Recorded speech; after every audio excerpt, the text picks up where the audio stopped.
Well, Ben Higgins, I feel like I know you because I watched your life like millions of other Americans on screen.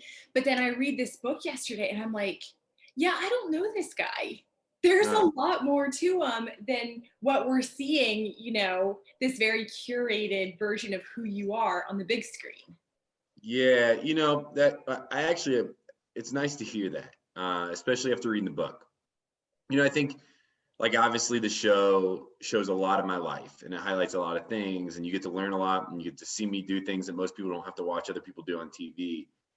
But that's why this book is the way it is. It's not only like an expression of, hey, there's more to me than what you've seen or what you could expect, but also there's more to other people than what you maybe see and expect.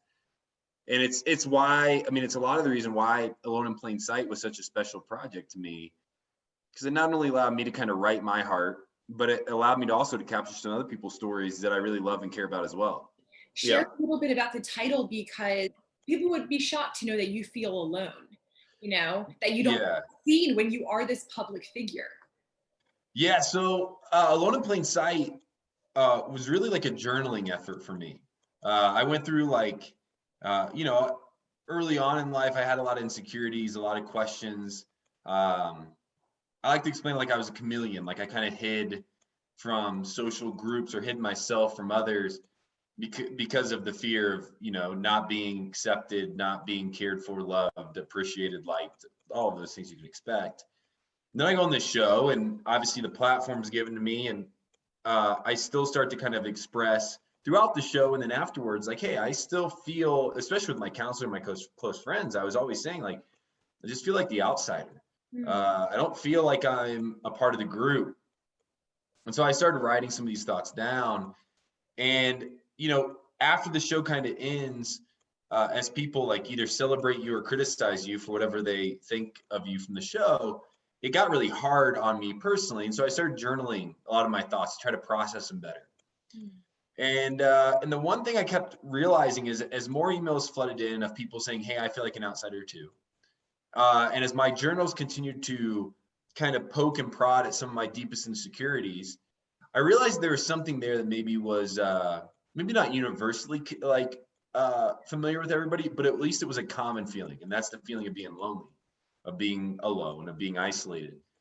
So the title of this is really trying to speak to what you just said. We can look around the world and see people in our neighborhood, friends, family, whatever, say there's no way that person feels like the outsider.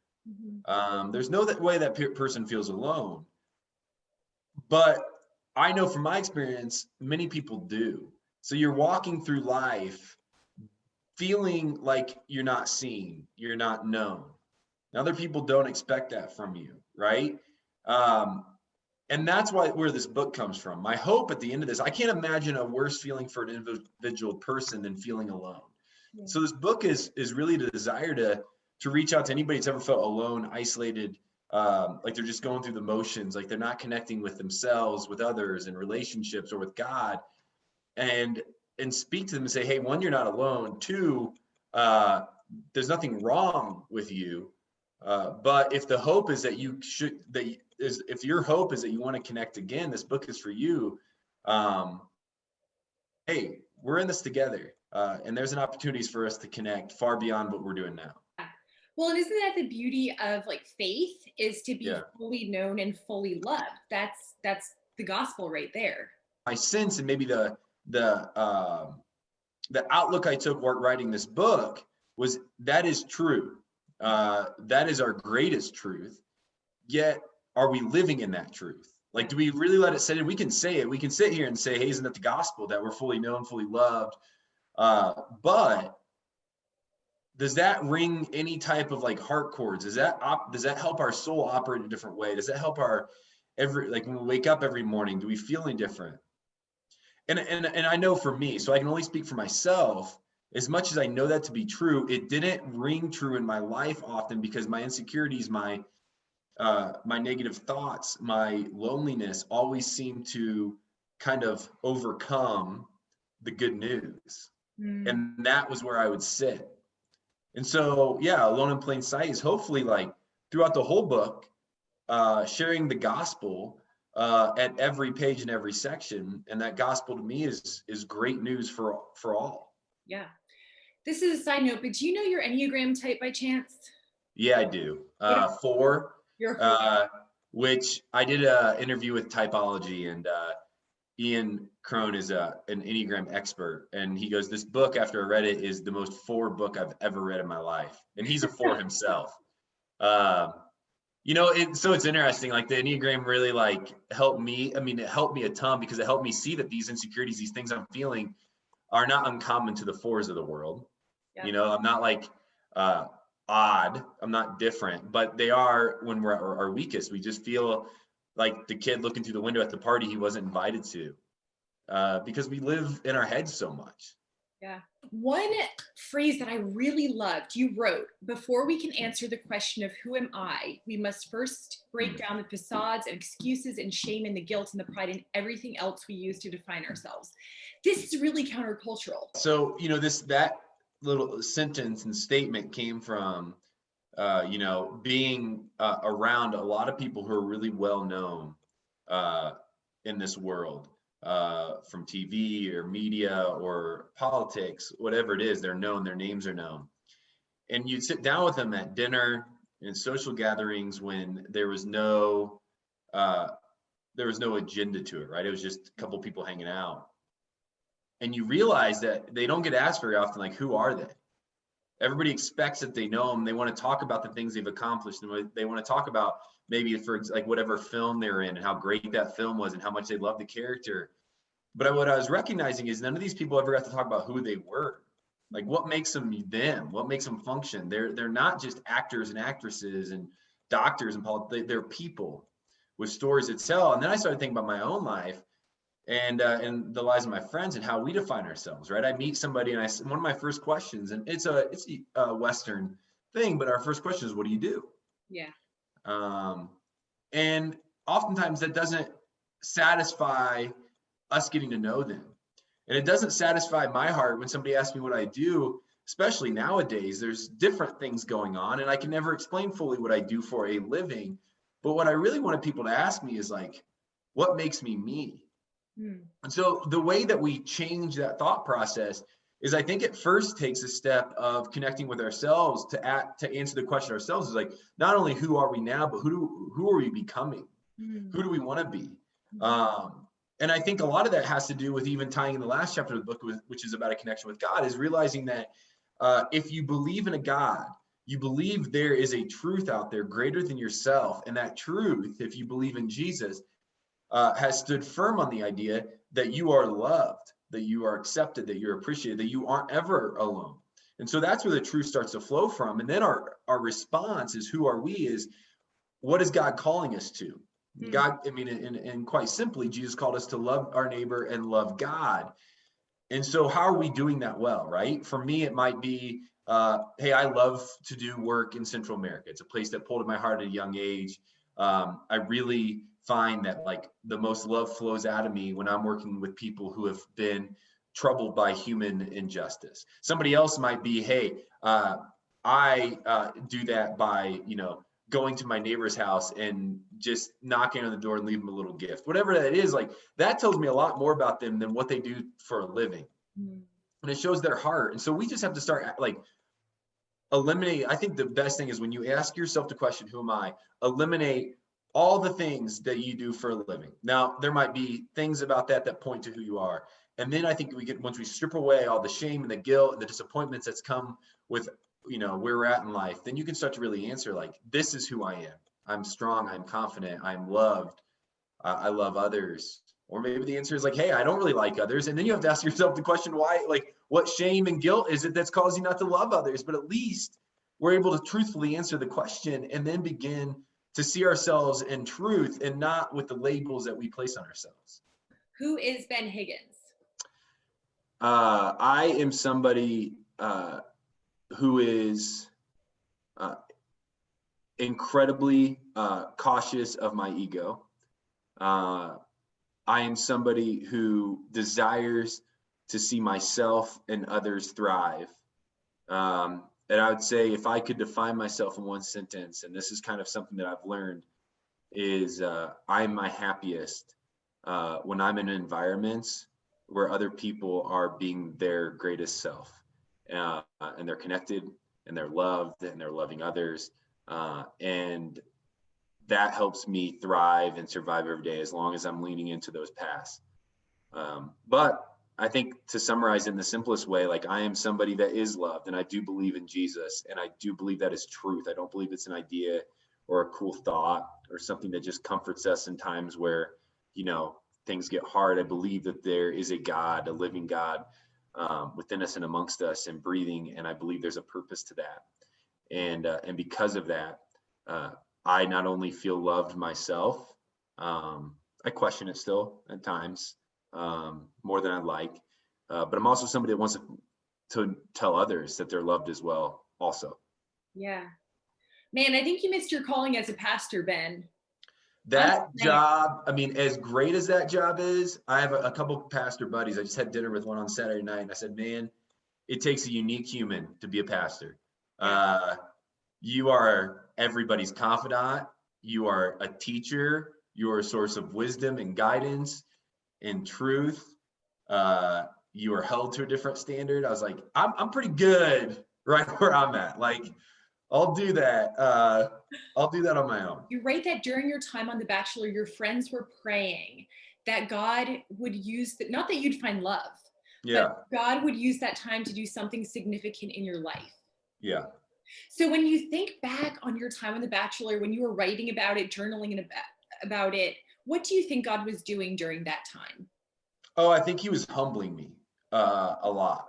It's funny that The Bachelor took that, right? But I had always had so many insecurities of feeling like the outsider. Then I get put as the Bachelor, which is anything but the outsider, right? You are on the side of buildings and magazines, and people are talking about you for no other reason other than the fact that you're on a show. Like there's no skill set to it, but you start to feel really great about yourself. And then you live in this like temporary fame for a bit, and you realize that fame isn't fulfilling; it's fleeting.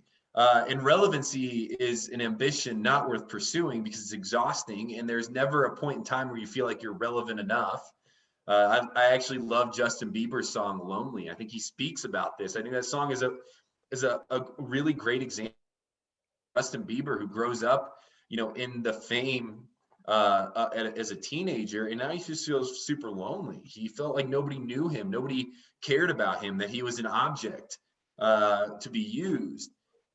And so as they were praying for this, that I would point to something greater for myself, what was really happening was that God was showing me that this was never going to be anything, one, lasting, enjoyable, fulfilling, purpose-filled. It was never going to be a part of my legacy. It was never going to be a story worth sharing unless I used it for something greater than me. I mean, can you imagine if I was 55, 60 years old and the greatest thing I could speak of was that I was once in my life the Bachelor? Like how, and nothing to take away from that. That's a great, the show's been great to me. I would never be talking to you today without it. But like, that's not who I am. It's not who I want to be. It's not how I want to be known. It's not how I want my friends to know me. It's not how I want my now fiance to know me or my family or the public. That would be sad for me. And so really what God was doing was showing me that like, if there's going to be anything everlasting to your life, if there's going to be anything purposeful in your life, The Bachelor could be a great platform, but it's not the end thing. You have to use this to point towards me. And as I did that, as I started to use the platform or talk to people in a way that I thought loved them better or pointed them to a God that loves them more, as I started to use it to work with people who are fighting human-facing injustice, it all started to make more sense. It all started to be more fun. It all started to be more fulfilling. It all started to make my soul more at peace. And I was able to be surrounded by stories that like I'll tell for a lifetime, stories I'm proud of, stories I'm proud of others for. And so, that's really what I think they were praying for, is just somehow we'd figure this out. And it wasn't easy. Like, I love the interviews today where somebody goes, Ben, like, you just such a good dude. Like, you just care about people. It's like, you don't know. Like, I say this now, and like, I'm still working on it. The greatest part of this was the journey to even get to a place where I was confident enough to tell you I'm not so interested in this being about me. I'm more interested in this being about something greater than myself. That's not an easy journey to get to, and it takes a lot of embarrassing moments and a lot of ego-filled moments to get to even a place I can say that to you. Yeah. Yeah, you know, the Bachelor franchise is so interesting. My husband and I love it. We love Matt's season. I know you're a fan, and you and your Yeah. fiance watch it. But there's something about exploiting vulnerability on this show that I think can almost lead to isolation and loneliness. And you kind of talk about in your book how people felt like they knew you and Lauren. So then you Yeah. guys were just, you received so much hate and criticism when you guys broke up. Mm-hmm. I'm just curious about your thoughts on how we can think well about vulnerability and do it in a way that's not exploitive, if that's even possible on a reality show. Well, I don't know if the contestants can do it. I mean, they're putting themselves out there and they're signing up for it. I think the difference is, how do we respond to these people who are on these shows? How do we respond to people in life, maybe in general, right? Like, you don't have to be on a show to be criticized or to be pushed aside or judged or critiqued. I mean, I think it's all of us coming back together to realize that everybody has a story. Everybody's story is worth hearing, and everybody's story is full of some pain, confusion, disappointment, um, loss of relationships, loss of friendships, all of those things. And we have to come from that place. Like, we have to meet people where they're at. And so I don't know if it's as much about the contestants as it's more about our response. And I think as all of us can control the lives that we're living in the sense of how we respond to people. Yeah. And I think all of us need to just take a second and breathe and think about, like, am I helping or am I hurting in the way that I'm speaking about others, in the way that I'm hearing from others, and the way I'm understanding others, and the way that I watch this show and I think, hey, this is entertaining and I get it. Like, I made fun of Matt because he kisses with his eyes open. I think that's so weird. I love Matt. I think he's a great dude. I But didn't notice that, but now I'm going to notice every time. you're going to notice it every time. You won't not. But the thought is, like, are we doing this to have fun and to lift these people up and to laugh with them? Or are we doing this to bring them down? And the one thing I've been able to see, especially in the times that we're living in right now, is it feels like we're yelling at each other to bring each other down, to destroy each other, to make each other suffer, to make each other feel less than. And that is a never ending pursuit. Like, we'll never feel satisfied as long as we're trying to cause destruction. Yeah. And we have to change our mindset to start to allow people to be human again, allow people to start to make mistakes again, to learn, to grow, and for all of us to be there beside them saying, hey, like, there's grace given, there's forgiveness given, and we're all trying our best to make this whole world, make sense along the way. Yeah, and you write about that in your book. You write about how we need to give each other permission to be human in our friendships, in our, marriage, whatever the relationship is, and how that's a way that we can combat loneliness and invite friends in. Definitely. I think one of the common themes that I found from writing the book, I don't know about you, and but for me, my friends would come to me and be like, hey, I just got a promotion at work, or hey, I just got a raise, or hey, I just hit the jackpot, whatever it is, like these successes in life. And we would celebrate those things. There'd be great things to celebrate. But it didn't connect us any deeper as friends, right? We would celebrate those things together, and I'd want things and they'd want to celebrate me, but it didn't connect us. The moments that connected us were the nights that we'd sit out underneath the stars and talk about our deepest insecurities, our deepest thoughts, our deepest pains, and our deepest issues. And so, to combat loneliness, there is a level of vulnerability needed to allow other people to enter into the space. Now, you have to trust those people, because when we open ourselves up to be vulnerable, we're opening ourselves up to be hurt, to have a response given back to our insecurities that will just paralyze us or push us even farther down the hole of darkness.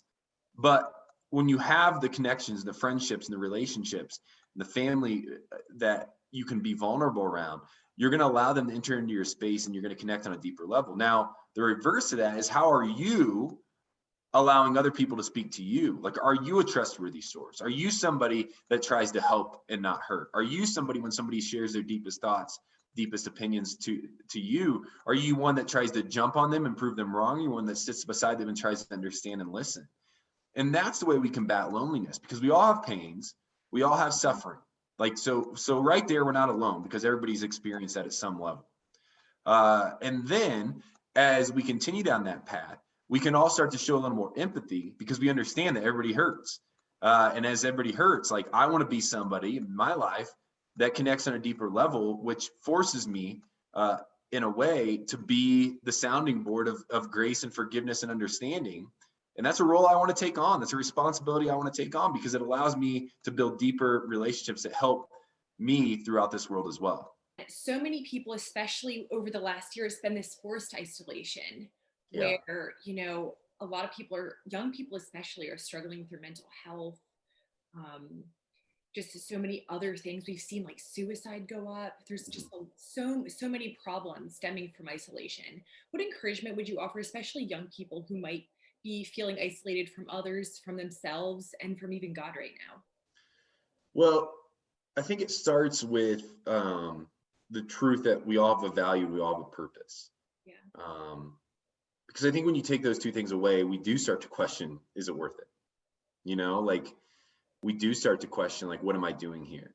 Is this just some big weird science experiment that has no value to it? Or do we have a value to being here? Like, is there a reason that we're here now? And I think when people start to ask that question, I've said it in two ways. To find your purpose, I think it always takes kind of finding what like fires you up the most. Typically, it's something that like angers you the most. And then seeing and finding a solution through a lens of like love and grace and kindness and finding a way that helps. And again, that doesn't hurt. And I think there you find your purpose, like either tagging on to somebody already doing it or starting something of your own. But, when I talk to people who have invested their lives into alleviating men and women from sex trafficking, it's because like, that's not the most lucrative career path. It's not the easiest career path. It's emotionally draining. It puts a weight on your heart and on your family. It changes your perspective of the world. But they do it because like it is a passion inside of them. This was something that they found an injustice worth fighting and they went after it. And so it gives them a purpose. So if somebody sits out there now during quarantine of self-isolation and they're feeling alone and non-purpose filled, I think it's a great time to start contemplating on like, why do you feel this way now? Like, is it because you miss people? Well, then like right there's an answer for you. Like other people need you as well then. There's a part in the book that I talk about, and I think it answers a lot of this because I ask this question often to myself is like, I was a critic. I still am a critic. I'm always complaining about, the way other people are dealing with life or the way some groups are functioning. And I was just kind of sitting back being a critic. And there's a part in this book where I was at my cousin's high school play, and it's all these people standing around a circle. And they all come from different backgrounds, different places, different races. And they're all talking about how sad it was that this was their last play together, that they're crying because they'll never find a place like this again, a place that was loving, a place that lifted them up, a place that made them feel valuable and purpose-filled. And I was sitting there, and at the end of it, I was supposed to give some speech. I was like, I have no clue what I'm going to talk about. But it hit me. Like, what if every one of these kids went out and created this same type of community, the one they found to be so supportive, so helpful, so loving, so caring, so generous to the new places they go in the world, right? They're all going to college. They were all going to college afterwards. How beautiful would that be? That like this ripple effect would happen. And I think that's what I'd say to anybody feeling isolated is that you're a community maker. Yeah. That the reason that you're feeling this way is for a reason. So contemplate on that and then figure out what you're passionate about. Because soon the world's going to open up. Sometime soon, who knows when, but sometime. Yeah. And when it does, like there's a massive task at hand. We have to reconnect again. We have to get back out there. We have to see this world flourish in hopefully a way that represents the kingdom. And when that happens, like that's exciting for me. Maybe it isn't for everybody, but it's exciting for me that I have a purpose now and coming up. And that purpose is one that I'm going to pursue with all my ability because, hey, like I don't get a lot of time here on this earth and I want to make it worth it. And so that's what I'd say is if anybody's out there questioning this right now and suicide rates have gone up and people have questioned their value, the truth is to it all is like, and this is going to simplify it, but like you are valuable. You do have a purpose and we need you.